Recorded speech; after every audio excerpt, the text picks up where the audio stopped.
चलिए, पिछला वीडियो में मैंने तो 15 नंबर क्वेश्चन तक बनाया था और अब इस क्वेश्चन में 16 नंबर से यहाँ से स्टार्ट करते हैं। 16 नंबर में कहता है कि दिए पर विकल्पों में से उस संख्या का चुनें जो जो नीचे दिए गए चिन्ह प्रश्न चिन्ह का स्थान लेगी। देखिए, इसमें आपको करना क्या रहता है कि स्थान के बारे में पता करना रहता है। जैसे इसमें क्या किया है कि जिसे 30 गुना किया है, 9 चौका 36, 6 जगह 36। ठीक है, तो यहाँ पर फिर ऐसा ही किया है, तो ऐसा यहाँ पर भी होगा। ठीक है, सेम।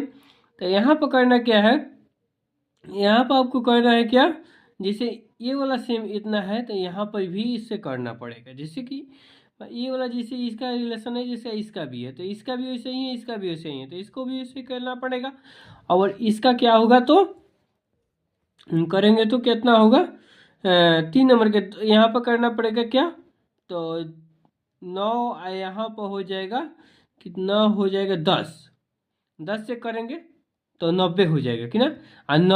15 15 छक 90 होता है, तो इसका आंसर 10 होगा। ठीक है, अब चलिए 17 नंबर क्वेश्चन की ओर चलते हैं।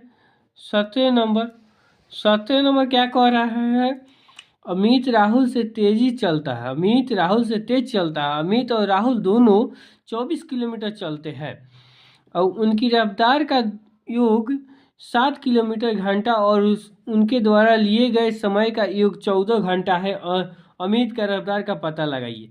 देखिए, अमित की रफ्तार x किलोमीटर पर घंटा है और राहुल की रफ्तार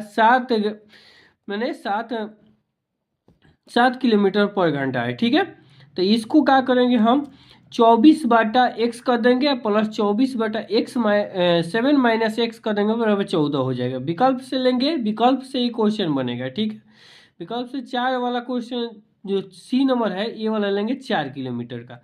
4 किलोमीटर का लेंगे, दोनों को जोड़ देंगे, यहाँ पर 8 और 6 14 हो जाएगा, तो 14 घंटा हो जाएगा। अमित की रफ्तार कितना है, 4 किलोमीटर। ठीक है, अच्छा 18 नंबर क्वेश्चन की ओर चलते हैं। इनमें से किस राज्य की 5 नदियां की भूमि कहा जाता है, पंजाब को कहा जाता है। ठीक है, पंजाब राज्य को 5 नदियों का भूमि कहा जाता है क्योंकि यहाँ मुख्य रूप से 5 नदियां बहती है। जैसे में क्या होगा, सतलुज हो जाएगा, सतलुज, रावी, झेलम, ब्यास, चिनाब आदि। पंजाब की राजधानी चंडीगढ़ है। ये चीज़ भी इसमें एक इम्पोर्टेंट दिखा दिया, आपको राजधानी के बारे में ही दिखा दिया कि नहीं। चलिए, पिछले पिछले वाले वीडियो में मैंने बनाया था, जैसे इसमें भी ओनली थोड़ा सा चेंजेज है। निम्नलिखित जानकारी को सावधानीपूर्वक पढ़ें और नीचे दिए गए प्रश्नों का उत्तर दें। 5 शहर PQRS और T अपने बगीचे, चित्रकला, शिक्षा, मिट्टी के बर्तन और इत्र के लिए प्रसिद्ध है, लेकिन जरूरी नहीं कि वे उसी क्रम में हो। P और R शिक्षा या बगीचा के लिए प्रसिद्ध नहीं है। कि दूसरा नंबर कह रहा है Q और T चित्रकला या मिट्टी के बर्तन के लिए प्रसिद्ध नहीं है। इत्र और चित्रकला का P से कोई लेना देना नहीं है। चौथा नंबर कह रहा है S और T बगीचे और चित्रकला के लिए प्रसिद्ध नहीं है। अब 5 नंबर कह रहा है S शिक्षा के लिए प्रसिद्ध नहीं है। तो इसमें करना क्या है, देखिए, मिट्टी के बर्तन के लिए जो प्रसिद्ध है वो क्या है, P है। बगीचा के लिए प्रसिद्ध Q है। चित्रकला के लिए प्रसिद्ध R है। ठीक है, इत्र के लिए प्रसिद्ध S है। शिक्षा के लिए प्रसिद्ध T है।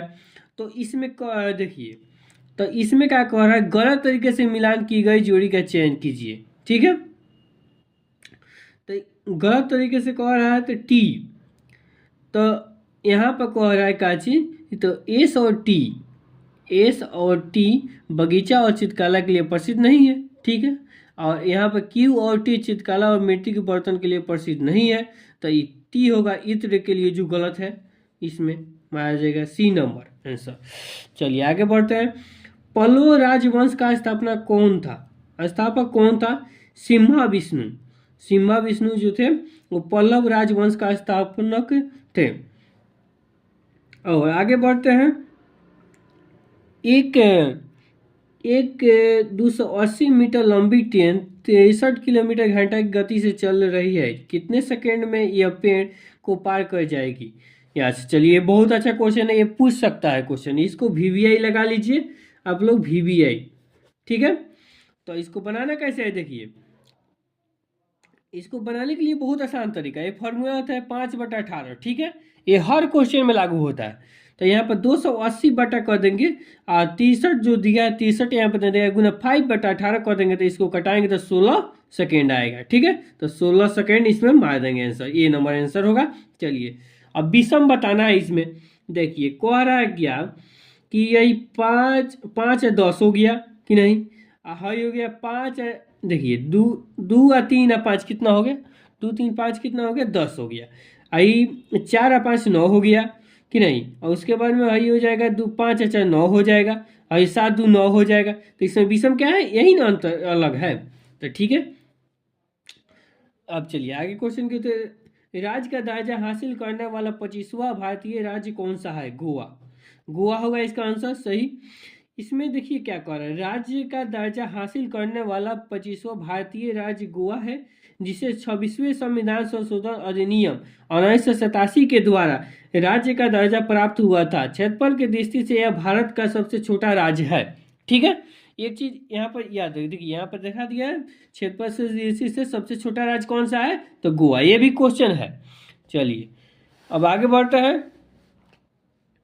एक एक कार दो स्टेशन ए और बी के बीच चलती है। ए से बी तक के जाते समय इसकी औसत गति 40 किलोमीटर घंटा है, और बी से ए तक के वापस आते समय 60 किलोमीटर घंटा है। पूरी यात्रा के दौरान औसत गति का पता लगाइए। यहाँ पर कह रहा है 2xy बटा x प्लस वाई, 2 × 4 × 60 बटा 100 कर देंगे तो 48 किलोमीटर पर घंटा हो जाएगा। इसका ऑप्शन नंबर डी हो जाएगा, ठीक है। एक चित्र में केवल एक बार इस्तेमाल किए गए चित्र का को 3 वर्गों में कैद कीजिए।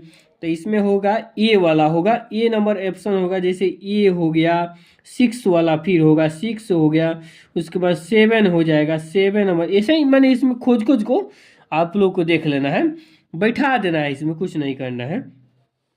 चलिए आगे बढ़ते हैं। भगत सिंह, सुखदेव थापर और शिवराम राजगुरु को डैश के मामले में उनके भूमिका के लिए फांसी दी गई थी। लाहौर पर षड्यंत्र केस के लिए भगत सिंह, सुखदेव थापर और शिवराम राजगुरु 1928 में लाहौर में एक वेस्टेस्ट जूनियर पुलिस अधीक्षक जॉन सक्सेस्ट को गोली मार कर हत्या कर दी थी। इसलिए 23 मार्च, ये चीज़ याद रखिएगा, 23 मार्च 1931 को इन्हें फांसी की सजा दी गई थी। ये चीज़ पूछ सकता है क्वेश्चन। चलिए अब 27 नंबर देखते हैं। मैथ का क्वेश्चन है, बहुत आसान है, साधारण ब्याज का है। चलिए हम देखते हैं आगे की तरफ। एक आदमी के पास 1600 थे, उसने इनमें से कुछ रुपए 4% और शेष पर 4.5 पे ब्याज दर पर उधार दे दिए। ब्याज के रूप में कुल 67 प्राप्त हुए। उसने 4% ब्याज दर पर कितने रुपए उधार दिए। चलिए यहाँ पर कह रहा है काचिन की उसे 67 है, तो 67/16 कर देंगे, इंटू 100 कर देंगे, तो 67/16 हो जाएगा। ये कटाएंगे तो कि नहीं। इसमें एक तरीका और भी है, बहुत आसान तरीके से हम यहाँ बता। देखिए इससे क्या कीजिए, कितना है ये वाला, 4 और 4 8 हो जाएगा, तो 8 5/8 कर दीजिए यहाँ पर, सीधे बात। ऐसे को कटा दिए, 200 हो जाएगा, 200 × 5 के दिए 100 हो जाएगा। ये वाला भी आसान है, ये वाला भी देख लीजिएगा। तो इसका आंसर कितना होगा, 1000। इसी नंबर आंसर होगा इसका। चलिए आगे क्वेश्चन की तरफ बढ़ते हैं। क्वेश्चन है, एक ही पासी की 4 अलग अलग अवस्थाओं को नीचे दिखाया गया है। उस फलक की संख्या ज्ञात कीजिए जो उस फलक के सामने है जिसमें 2 दिया गया है। चलिए एक रिक्वेस्ट है आप लोगों से कि अगर चैनल को सब्सक्राइब कीजिए, नहीं किए होंगे तो, और वीडियो को शेयर कीजिए जल्द से जल्द, और जितने वीडियो को शेयर कीजिएगा और लाइक दीजिएगा उतने आगे वीडियो बनेगा। चलिए आगे चलिए यहाँ पर कह रहा था कि उसे 2 दिया है, तो इसका क्या होगा, 2 का 6 बोल। देखिए यहाँ पर सब तीनों में सेम दिया है कि नहीं, तो इसका अलग एक गुना है, तो 6 हम आ देंगे डायरेक्ट, ये नंबर आंसर हो गया। चलिए यहाँ पर बताया भी है, आप लोग देख लीजिएगा। अब चलिए 29 नंबर क्वेश्चन की ओर चलते हैं। क्रमानुसार 12% और 5% की छूट देने के बाद एक वस्तु को 209 पर बेच दिया गया था। वस्तु की वास्तविक कीमत क्या थी। देखिए यहाँ पर कह रहा है 209 रुपये बेच दिया गया, तो कोई चीज़ अपने आप का क्या होता है 100% होता है। यहाँ पर 12% या 5% कम कर देंगे, तो 100 में से 12% चल जाएगा तो 88% या 5% चल जाएगा तो 95% हो जाएगा। तो इसको बाटा में कर देंगे, बाटा 100 कर देंगे तो 209 आ जाएगा आंसर। 200 नहीं, 209 आएगा इसको कटाने पर। ठीक है, अब नहीं, इसके बराबर 209 तो बेच दिया गया है ना, इतना में इतना बेचा गया है। तो इसको क्या करेंगे, इधर से इधर पलट देंगे, इधर से इधर। तो पलटने के बाद कितना होगा, पलट देंगे उसके बाद कटा देंगे तो 28 आएगा, 1 से बराबर 28 है, इसका ऑप्शन नंबर डी होगा। चलिए आगे 30 नंबर चलते हैं। 30 मीटर कितना प्रतिशत के बराबर होता है, 25% के बराबर होता है। देखिए कोई मीटर का जो क्वेश्चन आएगा ना, तो क्या कीजिएगा कि 75/300 कर दीजिएगा, गुना 100 कर दीजिएगा तो 25% निकल जाएगा। चलिए आगे बढ़ते हैं। भारतीय संविधान के निम्नलिखित में से कौन सा अनुच्छेद उपराष्ट्रपति के चुनाव में संबंधित है। अनुच्छेद नंबर 66 है। ठीक है, अनुच्छेद नंबर 66 इसका आंसर होगा।